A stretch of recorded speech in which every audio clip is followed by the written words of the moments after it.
चुपचाप कंबल पे लेट जाओ, कंबल पे लेट जाओ, और कंबल पे वो जो छत्रपति शिवाजी महाराज जी कड़ा पहने रहते थे, कड़ा पहने रहते थे, वो ऐसे हाथ लटका के कंबल से बाहर लेट रहे, और ऐसे टोकरे नहीं होते थे अभी, हमने अपने घर देखा है, इतना बड़ा टोकरा। पहले तुम अब घर में पूछना बाबा दादी से कि पहले के टोकरे कितने बड़े होते थे, तुम्हारे जैसे 8-10 आदमी टोकरे में आ जाएंगे, इतने बड़े टोकरे होते थे पहले दावतों के, दावतों के शादियों में रखे जाते थे वो पहले, पूड़ी बन के या कुछ भी मिठाई उठाई वो एक ही टोकरे में उसमें रखी जाती थी। अब वो टोकरे जब बजाने शुरू हुए तो अपने पुत्र को लेकर फरार हो गए, 25 दिन बाद महाराष्ट्र पहुंच गए, रास्ते में लेसन दिया संभाजी को। अब आपके शायद आपने अभी हाल ही में मूवी देखी होगी, तो आपके अंदर एक विशेष कैरेक्टर होगा छत्रपति संभाजी महाराज जी का।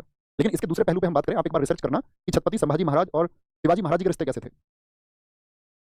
वो उतने योग्य नहीं थे, क्योंकि उनके बारे में कहा जाता है कि उनकी तो चीजों की वजह से या उनकी उदंडता की वजह से तो खुद छत्रपति शिवाजी महाराज बेचैन थे। और छत्रपति शिवाजी महाराज, आप जब रिसर्च करेंगे आप पढ़ेंगे कि उनके छत्रपति शिवाजी महाराज जी के अंतिम दिनों में उन्होंने कैद करके रखा हुआ था संभाजी महाराज को पन्हाला के फोर्ट में, पन्हाला के किले में, क्योंकि वो क्या है थोड़ी खिलाफत पे आ गए थे छत्रपति शिवाजी महाराज जी। एक बार भाग गए वो, क्या करके एक मुगल था वो दिलेर खान, उससे मिल गए। दिलेर खान चालाक आदमी था, उसने चिकनी चुपड़ी बातें करके संभाजी उसमें 21 वर्ष के हुआ करते थे तो उनको अपनी तरफ कर लिया था उसने, और वो संभाजी दिलेर खान के साथ एक अभियानों में भी रहे। लेकिन जब उन्होंने क्रूरता देखी दिलेर खान की, उसने 700 व्यक्तियों को बंदी बनवा करके उनका एक हाथ काट दिया है, 700 लोगों का, तो फिर उस क्रूरता को देख करके वापस आ गए, और तब आके वो छत्रपति शिवाजी महाराज जी से मिले थे। पिता पुत्र की भेंट तब हुई थी आपका छत्रपति शिवाजी महाराज की डेथ से 1 वर्ष पहले। बात समझ रहे हैं मैं क्या समझाना चाह रहा हूँ? ठीक है, अभी हम बात करें उनके पारिवारिक और निजी संबंधों की, जो बहुत प्रगाढ़ नहीं थे, बहुत अच्छे नहीं थे। और उसका कारण क्या था? संभाजी महाराज जी का व्यवहार जो था वो थोड़ा मतलब वो जिद्दी किस्म के थे और आदेशों को नहीं मानते थे। उनको लगता था कि यार ऐसे बात नहीं बनेगी, सब लोग एक साथ रहेंगे तभी बात बनेगी, कौन सी बात है ये तो। ओके, संभाजी महाराज आगे आएंगे, और यहीं पे इन्होंने उपाधियां धारण की भगवा वस्त्र में। इन्होंने खुद को कहा कि मैं गौ ब्राह्मण प्रतिपालक हूं, यानी कि गायों की जो काउज है, गाय जो ब्राह्मण है उनकी रक्षा। अपने आप को इन्होंने कहा हिंदू धर्म पुनरुद्धारक, जिसको कहा गया हिंदव, हिंदव की उपाधि, और एक छत्र के तहत यानी कि छत्रपति। और जब ये राज्याभिषेक की बात इनकी हुई आपका, तो उस समय पे कहते 50,000 लोगों ने इनके राज्याभिषेक में भाग लिया। इनकी माता जीजाबाई बैठी हुई थी, एक ब्रिटिश राजकुमार भी आया था यहाँ पर, ऑक्सीडेन, क्या बोलेंगे, 1674 में राज्याभिषेक हुआ, नोट कर लेना यहाँ पर। हेनरी ऑक्सीडेन ने भी भाग लिया था, ब्रिटिश है, हेनरी ऑक्सीडेन, हेनरी ऑक्सीडेन ने भाग लिया। यही एकमात्र ब्रिटिश व्यक्ति था यहाँ पे। ब्रिटिश व्यक्ति का क्या मतलब है भैया? ब्रिटिश व्यक्ति का मतलब यह है, थोड़ा समझिए बड़े ध्यान से, विवेक से सुनना, कि छत्रपति शिवाजी महाराज चाहते थे जो जंजीरा का किला था उस पर कब्जा करना। अब जो जंजीरा का किला है उस पर कंट्रोल करते थे आपके सिद्दी, वहां पे शासक हुआ करता था फतेह के सिद्दी। हालांकि छत्रपति अपने उस अभियान में कभी सफल नहीं हुए, लेकिन उस अभियान के लिए उन्होंने अंग्रेजों से मदद मांगी थी। अपना डेलीगेशन भेजा था उन्होंने बंबई अंग्रेजों से बात करने, भाई अंग्रेजों से मदद मांगो, इसके खिलाफ, सिद्दियों के खिलाफ, फतह खां के खिलाफ, और बोले इनसे वेपन वगैरह लेके आओ, जंजीरा के किले से लड़ना, ग्रेनेड तो बोले बंदूकें सब लेके आओ। तो इस तरह से उनके यहाँ पर संबंध थे। तो एक ब्रिटिश राजकुमार आया था, इसका नाम है हेनरी ऑक्सीडेन, 1674 में राज्याभिषेक। और इस समय की उपाधि कौन कौन सी, उनकी टाइटल कौन कौन से एक्सेप्ट किए उन्होंने बताना? एक तो था छत्रपति, छत्रपति, दूसरी उपाधि उनकी रही हैंदव, हैंदव यानी कि हिंदू पुनरुद्धारक। अब इसका मतलब यहीं पे लोगों ने कहा कि वो तो सिर्फ हिंदुओं की बात कर रहे हैं। हिंदू पुनरुद्धारक का मतलब है कि जितनी भी कमियां हैं सामाजिक रूप से उन सबको सुधारा जाएगा, उनको दूर किया जाएगा, हैंदव। और तीसरा वो ब्राह्मण प्रतिपालक, प्रतिपालक। तो वहां के लोगों में बहुत एक लेना, एक तो हुआ तो वैदिक विधि से तो किया, आपका बनारस के विद्वान थे, क्या नाम है उनका, बनारस के विद्वान विश्वेश्वर, विश्वेश्वर, या उनको हम बोले गंगा भट्ट ने, गंगा भट्ट। और तांत्रिक विधि से किया था किसने? निश्चलपुरी गोस्वामी ने, निश्चलपुरी गोस्वामी, निश्चलपुरी गोस्वामी ने। राज्याभिषेक बहुत इंपॉर्टेंट। राजधानी का नाम बताएं क्या है? तो कहां पर हुआ राज्याभिषेक? रायगढ़ में, रायगढ़ में राज्याभिषेक हुआ। इसके बाद का जब बिहार सीधी, तो कभी पूछे सीधियों से जब संघर्ष हुआ मराठों का, तो चैलेंज करने वाला सीधियों में कौन था? फतेह का सीधी था। इन्हीं सीधियों के खिलाफ खिलाफ अंग्रेजों अंग्रेजों से मदद मदद प्राप्त की गई बंबई में, कहीं से लड़ना है, वेपन्स वगैरह चाहिए सीधियों से। ओके, कोई दिक्कत? अब यहाँ बोलेंगे छत्रपति, एक तो एक का छत्रपति, छत्रपति कौन से 2 टैक्स लगाए थे उन्होंने बताएं?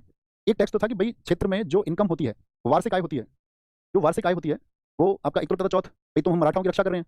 अब आपकी भूमि, कल को ये मुगल आके सारी भूमि को तबाह कर जाते थे, खड़ी फसलों को बर्बाद कर देते थे, तो उन खड़ी फसलों को बर्बाद होने से रोकने के लिए हम पहले ही उस सेना को रोकेंगे, आपकी फसलें बचनी चाहिए, लेकिन आप एक हिस्सा देंगे। अब सब लोग उस स्प्रिट से काम भी करते, तो कहते थे ठीक है, संघर्ष में यदि हमारा हिस्सा जाता है तो कोई दिक्कत नहीं है, क्योंकि मैंने कहा कि हमारे एकता का भाव डेवलप हो चुका था। तो कितना होता था? 1/4 होता था प्रोडक्शन का, इनकम का। और दूसरा एक टैक्स होता था सरदेशमुखी, सरदेशमुखी। और सरदेशमुखी कितना होता था? ये 1/10 होता था, 1/10, 1/10 होता था। ओके, तो ये इनके द्वारा कर लगाए गए। यहाँ पर लिखना कि एक्सपायर होने से 4 वर्ष पहले, 1676 की बात अगर मैं आपसे करूँ, 1676 में क्या हुआ था, जब इनकी तबियत खराब हुई तो एक मैसेज फैल गया था उधर मराठा क्षेत्र में कि छत्रपति शिवाजी महाराज जो हैं वो अब नहीं रहे हैं। तो उनके वो खबर फैलाने में इनकी जो पत्नियां, बताया जाता है कि जो सोयराबाई हैं, क्योंकि आपका सोयराबाई किसको शासक देखना चाहती थी? राजाराम को। मैंने आपको बताया संभाजी महाराज जी को तो उनकी माँ का प्रेम मिला नहीं, वो तो 2 वर्ष के थे जब उनकी माँ एक्सपायर हो गई। तो उधर विजन देखा किसने? और इधर छत्रपति शिवाजी महाराज और उनके बहुत सारे मंत्री भी ये चाहते थे कि राजाराम गद्दी पर बैठे, क्योंकि राजाराम योग्य है उन दोनों के में। राजाराम व्यवहारशील भी है, राजाराम जिद्दी नहीं है, राजाराम उदंडी नहीं है। तो सबने ये किया कि राजाराम को गद्दी पर बैठाते हैं, ठीक है। और उनके जो वहां उस समय पर जितने भी लोग थे, सिर्फ अभी मैं आपको बताऊंगा, मोहित राव को नहीं बुलाया गया था, बाकी सारे जितने भी अष्टप्रधान के लोग होते थे उन सबकी एक आपका सीक्रेट मीटिंग हुई अष्टप्रधान की। अष्टप्रधान किसके समय पर था? शिवाजी महाराज जी के समय। लिखना पहले इसको, अष्टप्रधान को समझिए है। तो मैंने बताया कौन था? शिवाजी का अष्टप्रधान था। और छत्रपति शिवाजी महाराज जी की नीतियों के, बहुत सारी नीतियों के विरोध में इनके ही पुत्र थे आपका संभाजी महाराज। उन्होंने सबसे पहला काम तो यही किया था, आपका क्या किया था, उन्होंने कहा था हम तो बस एक आपका रखेंगे पेशवा और बाकी डिसेबल करो। अष्टप्रधान को खत्म किसने किया था, नोट कर लो। अष्टप्रधान को खत्म किसने कर दिया था, अष्टप्रधान को ये खत्म किसने कर दिया था, बस एक पेशवा पद को रहने दिया था। ये किया था संभाजी महाराज ने, संभाजी महाराज। अब छत्रपति शिवाजी महाराज ने बहुत समझाते थे, ये कहते थे ठीक है तुम दो भाई हो, तुम दो भाइयों के बीच में अगर ऐसे साम्राज्य के बांटने की बात है तो दोनों को दे देंगे, तुंगभद्रा से कावेरी तक का और कावेरी नदी से लेकर के आपका गोदावरी तक का, दोनों भाई तुम आपस में बांट लेना। और जब इनकी डेथ होगी तो मैंने क्या कहा, इस अष्टप्रधान ने एक मीटिंग बुलाई, गुप्त मीटिंग, एक गुप्त मीटिंग लिखना। उस गुप्त मीटिंग में ये बात की गई कि भाई राजा किसको बनाया जाना चाहिए, राजा राम को। लेकिन जिन सेनापति को नहीं बुलाया गया वो किसके साथ हो गए, उस समय पे सेनापति अभी हम नाम लिख के नोट कराएंगे आपको, मोहित राव, वो किसके साथ हो गए, उन्होंने कहा कि नहीं हम तो गद्दी पे बैठाएंगे, हमको तो मीटिंग में नहीं बुलाया गया, लोग बात को सम्मान तो चाहिए ना सबको, अब तुम किसी मीटिंग में नहीं बुला रहे हो। तो उन्होंने साथ दिया किसका, संभाजी महाराज का, और संभाजी महाराज फाइनली गद्दी पर बैठ गए, राजा राम को गद्दी पर नहीं बैठने दिया क्योंकि सेना उनके साथ में, सपोर्ट उनके साथ में। लेकिन यहाँ से गड़बड़ हो गई। अब आप जो थोड़ा कैरेक्टर मैच करना, तुलना करना थोड़ा, छत्रपति शिवाजी महाराज एक ऐसे शासक थे जिनके बारे में उनसे असंतुष्ट एक इतिहासकार है खफी खां, उसने भी अच्छा लिखा है, आपने देखा ना, अच्छे राजा के बारे में भी असंतुष्ट इतिहासकार गलत लिख देता है। जैसे मैंने कहा अकबर से असंतुष्ट कौन था, नाम बताओ, अकबर के बारे में असंतुष्ट कौन था जिसने अकबर के बारे में इधर उधर की बहुत सारी बातें लिखी, नाम लिखें पहले, तभी मैं समझ पाऊंगा कि आप कुछ रिलेट करते हैं। तो प्रैक्टिस सेट एसएससी का बच्चे 1 मई से नोट कर लो, 1 मई सबके। लेकिन उनके पुत्र जो थे संभाजी महाराज जब गद्दी पे आए तो एक तो उन्होंने अपने भाई से साम्राज्य को नहीं बांटा, एक अपने पिताजी के उन आदर्शों का पालन नहीं किया, एक अगर हम बात करें इसमें मतलब सेंटिमेंटल नहीं होना, इसके लिए रिसर्च भी कर लेना कभी, अब आप ये चाहते हो नहीं भी आपको अच्छा ही बोलना चाहिए, मतलब वो सत्य है, उनके इंटरनल जो कॉन्फ्लिक्ट्स थे फैमिली के वो थे। ओके, तो यहाँ पे लिखना एक बार, छत्रपति शिवाजी महाराज जी के उत्तराधिकारी कौन हुए, छत्रपति शिवाजी के उत्तराधिकारी, उत्तराधिकारी सक्सेसर और कौन हुए, दूसरे छत्रपति संभाजी महाराज ही हुए। ठीक है, संभाजी महाराज जी आपका शासन कर रहे थे। अब ऐसा नहीं था कि जब इन्होंने शासन किया तो इन्होंने भी अपने प्रतिद्वंदियों पर झगड़े किए, प्रतिद्वंदियों पर आक्रमण किए, जैसे औरंगाबाद के किले को इन्होंने लूटा, औरंगाबाद पर इन्होंने आक्रमण किया। तो ये जो लूटा वर्ड आता है ये भी इतिहासकारों की एक चाल रही है। आप देखोगे ना, कभी जो मान के चलो राजा के फेवर का इतिहासकार था तो उसको लिखता था आक्रमण, और जब लगे कि राजा के कोई अन्य राजा तो उसको लिखता था लूटा। जैसे शिवाजी महाराज के बारे में आप किताबों में पढ़ोगे कि उन्होंने सूरत को लूटा और बाकी किसी का लिखेंगे आक्रमण, ये भी बड़ी गड़बड़ है ना। तो सेकंड छत्रपति ये हुए, इनका कैरेक्टर मैं आपको बता चुका हूँ कि इनका संघर्ष किससे हुआ था, एक कॉन्फ्लिक्ट किसका हुआ था, राजा राम वर्सेज संभाजी, वर्सेज संभाजी, राजा राम वर्सेज संभाजी। अभी जो मैंने बताया ना, नाइट टू पॉइंट, मैं इसलिए वीडियो बना दूंगा छोटा सा 10-15 मिनट का, कैसे चीजों को कहें। और उस गत मंत्रणा में क्या किया था आपका, कौन थे, सेनापति अमीर राव मोहिंते, एक तो ये साथ में थे इनके क्योंकि इनको मीटिंग में नहीं बुलाया गया, मोहिंते, मोहिंते। और दूसरे व्यक्ति जिनको इन्होंने पेशवा बनाया अपना, पेशवा नीलोपंत, नीलोपंत, इन्होंने भी इनका साथ दिया। ओके, तो इन दो लोगों ने क्या किया कि संभाजी को उत्तराधिकार के इस संघर्ष में पुट किया। और कौन व्यक्ति गद्दी पे आ जाते हैं तो राजा राम को गद्दी पे नहीं बैठने दिया जाता है, और जबकि योग्य इन दोनों में कौन थे, राजा राम ज्यादा योग्य थे। उस समय के जो इतिहासकार कहते हैं कि राजा राम के पक्ष में लोग इसीलिए थे ज्यादा। अगली बात लिखना। अच्छा, मैंने एक चीज और बताई थी, अगर आपको याद हो मुझे बताएं, किसका बेटा भाग के दक्षिण में आया था 1682 में, औरंगजेब किसके पीछे आया था 1682 में, तो आप कहेंगे भैया वो अकबर द्वितीय था जो कि औरंगजेब का ही बेटा था, और वो भाग के दक्षिण में गया था। दक्षिण में शरण किसने दी थी, तो ये बहुत इंपॉर्टेंट बात है, अकबर द्वितीय शरण मांगने गया था, लेकिन क्या उसको शरण मिल रही थी, अकबर सेकंड शरण मांगने गया, और इसी वजह से औरंगजेब बहुत नफरत करता था क्योंकि उसको मैसेज मिला कि उन्होंने शरण दे दी है, शरण मांगने गया था। Akbar second went for shelter, went for shelter, लेकिन मैंने आपको बताया फिर उसको फारस भागना पड़ा था, मदद नहीं मिली थी। इन्हीं के साथी जो सलाहकार हैं संभाजी महाराज के, जो सलाहकार थे, एडवाइजर, सलाहकार, एडवाइजर, इन्हीं के एडवाइजर थे आपका कौन, कवि कलश। कविताएं सुनी ना आपने अभी, हम एक दिन तुमसे कविताओं की प्रतियोगिता करेंगे, अभी देखा होगा आपने, बड़े चर्चित रहे, मैंने भी इंस्टाग्राम पे भी एक पोस्ट की थी, तू माटी का लाल है कोई कंकड़ या धूल नहीं, सुनी थी, हाँ बहुत अच्छा लिखा अमन कनौजिया ने, तू माटी का लाल है कोई कंकड़ या धूल नहीं, तू समय बदल के रख देगा इतिहास लिखेगा भूल नहीं, तू भोर का पहला तारा है, परिवर्तन का एक नारा है, यह अंधकार कुछ पल का है, फिर सब कुछ तुम्हारा है। कवि कलश। मूवी में नहीं दिखाया गया, इनकी भी आंखें निकलवाई थी औरंगजेब ने, औरंगजेब ने इनकी भी आंखें निकलवाई थी। यहाँ पे लिख लेना। अगर हम बात करें आपसे 1689 में संगमेश्वर में, संगमेश्वर में संभाजी को कैद कर लिया गया, धोखे से कैद कर लिया गया। किसने कैद किया था, मुकर्रब खान ने कैद किया था। धोखेबाजी किसने की थी, इन्हीं के साले ने, धोखेबाजी इनके साले ने भी, जीजा ने भी। धोखेबाजी कौन है, गणोजी करके। अब हिस्टोरियंस ने लिखा है धोखेबाज को धोखेबाजी लिखा जाएगा, उनकी फैमिली जो है वो मानहानि कर रही है, मानहानि का दावा कर रहे हैं। तो गणोजी सिरके थे। अब गणोजी सिरके कौन है, संभाजी महाराज की पत्नी का नाम था यशुबाई, यशुबाई के भाई हैं, और संभाजी महाराज की बहन की शादी भी हुई थी इनसे, क्योंकि पहले क्या था आपका राजनीतिक शादियां बहुत होती थी, तो इनकी सिस्टर की शादी इनसे हुई और इनकी सिस्टर की शादी इनसे हुई, ये बहनोई भी थे इनके और इनके साले भी थे, यानी कि पत्नी के भाई भी थे। गणोजी सिरके, क्योंकि इनको वो सम्मानित पद नहीं मिला जो ये चाहते थे। तो संभाजी को क्या, मतलब इतिहास का सबसे बर्बर हत्याकांड में से एक हत्याकांड माना जाता है कि हर रोज उनके शरीर को प्रताड़ित किया गया और ये शर्त रखी गई कि वो इस्लाम को एक्सेप्ट कर ले, लेकिन उन्होंने नहीं किया। इवन उन्होंने औरंगजेब के सामने प्रस्ताव रख दिया, भाई तुम मुझको नहीं मार रहे हो, मैं तुम्हें इतना पसंद हूं क्या, तो एक काम करो, अपनी पुत्री की शादी करवा दो मुझसे, अपनी लड़की की शादी करवा दो। औरंगजेब ने बर्बरता की सारी सीमाएं पार कर दी। कहते हैं कि इनके मतलब मृत शरीर को फिर ऐसे ही छोड़ दिया गया जानवरों के खाने के लिए। ठीक है, याद रख लेना संभाजी महाराज इतिहास आपका साहित्य में रुचि रखते थे। इनकी रचनाएं हैं, रचनाएं कौन कौन सी रचनाएं इन्होंने लिखी हैं?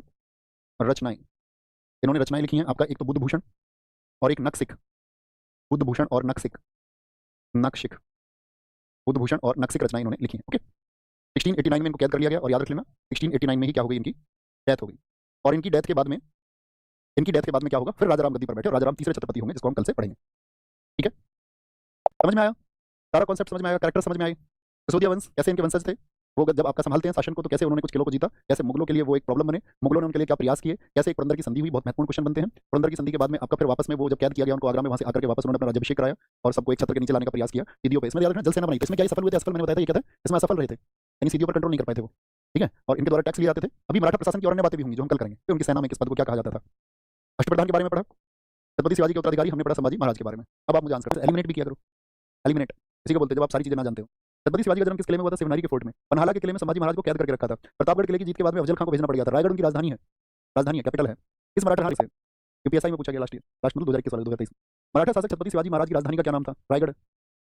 सालबाई से शिवाजी के पुत्र का नाम क्या था? सालबाई के पुत्र कौन है? सालबाई क्या बोलेंगे आपका? सालबाई। अब आप कहेंगे सालबाई नहीं है, साईबाई होना चाहिए। साईबाई बोलते थे, सालबाई।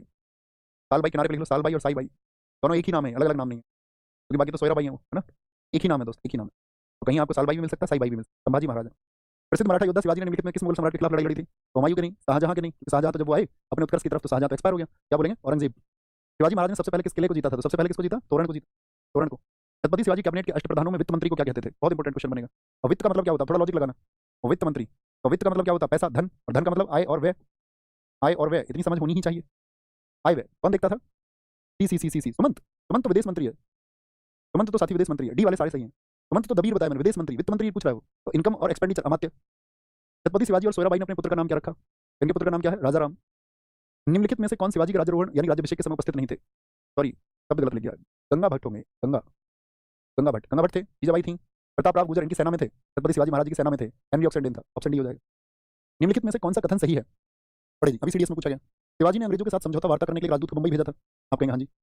अब उसको तुम उन क्वेश्चंस को, अच्छे एग्जाम के क्वेश्चंस को उस बुक से तुम कर ही नहीं सकते, तो तुम सोच रहे हो कि तुम विजय हासिल कर लोगे। जिसको तुमको सजेस्ट वो कर रहे हैं जिनका सिलेक्शन 6 साल पहले हुआ, वही कहेंगे ऑनलाइन मत पढ़ो, किताबों से पढ़ लो। किताब कौन सी है? वही घिसी पिटी किताबें जो अपडेट तक भी नहीं हो पाई हैं, उसको पढ़ लो तुम। वही बच्चा पढ़ के आएगा तो उससे पूछो कि भाई क्वेश्चन तो मैच कर लो। जब उसका मुख्य उद्देश्य डंडा राजपुरी के सिद्धियों के विरुद्ध अंग्रेजों से सहायता प्राप्त उसको करनी थी, हाँ जी। ग्रेनेड, तोप और अन्य गोला बारूद की आपूर्ति चाहते थे, हाँ जी, तीनों ठीक है, 1 2 3। छत्रपति शिवाजी के शासनकाल में विदेश मंत्री को किस नाम से जाना जाता था? सुमंत, कबीर, कबीर बोलते थे। ओके, किस किले को मराठा साम्राज्य का पहला स्तंभ माना जाता है? ईडी में पूछा गया, बताओ। प्रचंडगढ़। इसको माना जाता है प्रचंडगढ़ को, तोरण को, तोरण को। पुरंदर की संधि 1665 के संदर्भ में निम्नलिखित में से कौन सा कथन सही है? पढ़ो। शिवाजी द्वारा जीते गए 35 किलो में से 23 किले मुगलों को वापस कर दिए गए। आप कहेंगे मुगलों को 23 किलो ले लिए मुगलों ने। इसको कभी कभी 3/4 भी लिख के देता था, तो ये 3/4 है। वापस किए गए किलो से प्रतिवर्ष 4 लाख खून का राजस्व प्राप्त होता था। आप कहेंगे हाँ जी, 4 लाख की भूमि के थे। शेष 12 किलो से 2 लाख, शेष से 2 लाख होता था क्या? शेष से कितना होता था बताओ एक बार? सर ये दिख नहीं रहा है, दिख जाएगा भाई, सीन टू लगाओ यार, सीन टू लगा दो ना बच्चों। तो ये सब लोग कैसे आंसर कर रहे हैं? अगर तुमको नहीं दिखाई दे रहा तो क्या 2 लाख होता था? आपके नहीं भैया 1 लाख होता था, बाकी से कुल 5 लाख ही थी। बीजापुरी कोंकण में एक क्षेत्र शिवाजी को प्रदान किया गया था। तो कोंकण और बालाघाट मैंने कहा था वो शिवाजी की शर्तों के अनुसार उनको दिए गए थे, एकदम सही है। शिवाजी को 30 लाख खून किस्तों में मुगलों को देना था, आप कहें नहीं। कितना देना था? उनको देना था 40 लाख। ये पुरंदर की संधि की शर्तें हैं सारी, इसलिए हमने उसको ध्यान से पढ़ा। ये गलत हो गया क्या? ठीक होगा? एबीडी सही होगा, एबीडी।